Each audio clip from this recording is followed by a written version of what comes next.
কাঁথিতে তৃণমূল কংগ্রেসের SC, ST ও OBC সেলের রাজনৈতিক কর্মী সম্মেলন। কেন্দ্রের বিজেপি সরকারের তপশিলি জাতি ও অনগ্রসর শ্রেণীর প্রতি বৈষম্যমূলক মনোভাবের প্রতিবাদে এবং সাংবিধানিক অধিকার রক্ষার দাবিতে পূর্ব মেদিনীপুরের কাঁথিতে আয়োজিত হল তৃণমূল কংগ্রেসের এসসি, এসটি এবং ওবিসি সেলের কর্মী সম্মেলন অনুষ্ঠিত হল।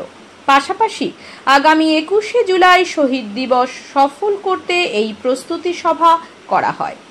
এদিন এই কর্মী সম্মেলনের আয়োজন করে কাঁথি সাংগঠনিক জেলা তৃণমূল কংগ্রেস। অনুষ্ঠানে উপস্থিত ছিলেন দলের কাঁথি সাংগঠনিক জেলার সভাপতি পীযূষ কান্তি পণ্ডা।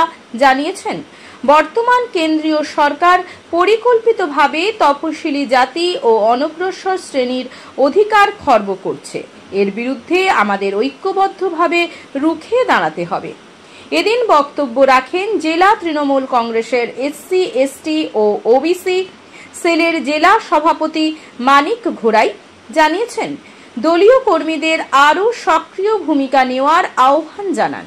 পাশাপাশি আমাদের অধিকার রক্ষায় এবং শহীদ দিবসে সর্বাধিক সংখ্যায় অংশগ্রহণ নিশ্চিত করতে এখন থেকেই প্রস্তুতি নিতে হবে।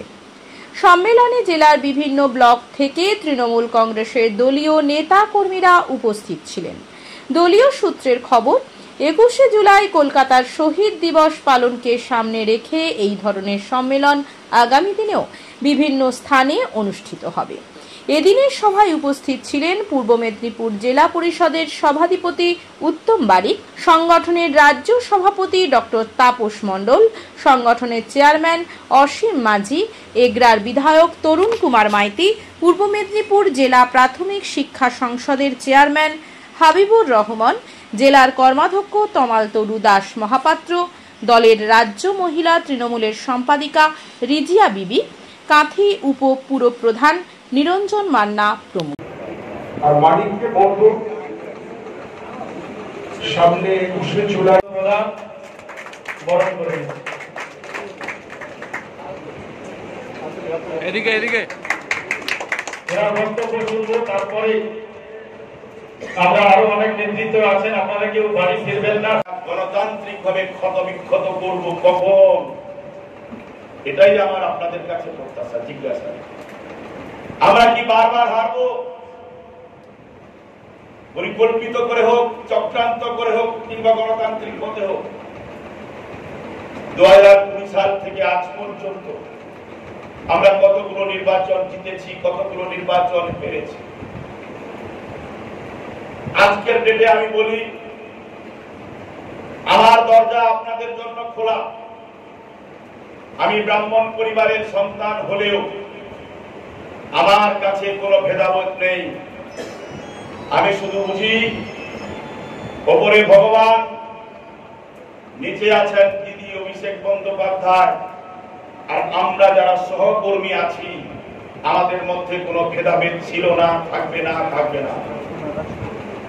ঐক্যবদ্ধ প্রয়াসের মধ্য দিয়ে এই গদ্দারকে যদি আমরা রাজনৈতিক বনবাসে না পাঠাতে পারি, সেটা হবে আমাদের চরম ব্যর্থতা।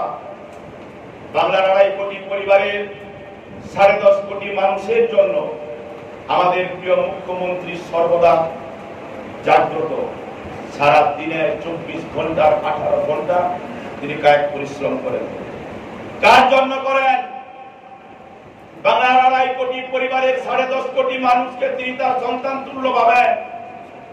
তিনি কখনো দেখেননি কে কংগ্রেস, কে বিজেপি, কে সিপিএম, কে তৃণমূল।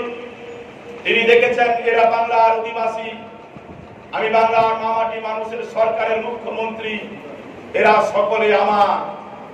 ঘাত প্রতিঘাতের মধ্য দিয়ে দীর্ঘ 50 বছরের রাজনৈতিক জীবনে মমতা বন্দ্যোপাধ্যায় তার লড়াই সংগ্রাম ইতিহাস আপনাদের সামনে এক খোলা বইয়ের মতো উজ্জ্বল করছে। আমরা সংঘবদ্ধ হব কি হব না, আমরা লড়াই করব কি করব না, আমরা কতদিন পিছিয়ে থাকব, আমরা জাগ্রত হব কি হব না, আমরা বাংলার মানুষকে জাগ্রত করব কি করব না, সেটা সিদ্ধান্ত নেওয়ার সময় এসেছে।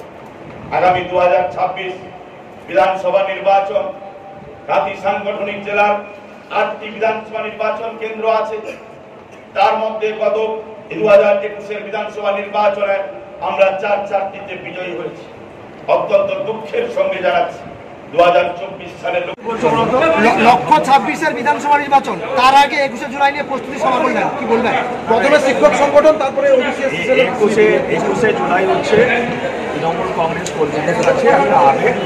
সেই দিন উদ্দীপনা নিয়ে গ্রামাঞ্চল থেকে শহরাঞ্চল থেকে সর্বত্র থেকে লাখো লাখো মানুষ মমতা বন্দ্যোপাধ্যায়, অভিষেক বন্দ্যোপাধ্যায়, আমাদের নেতা নেত্রী, তারা কি বার্তা দেবেন সেটা শোনার জন্য যায়।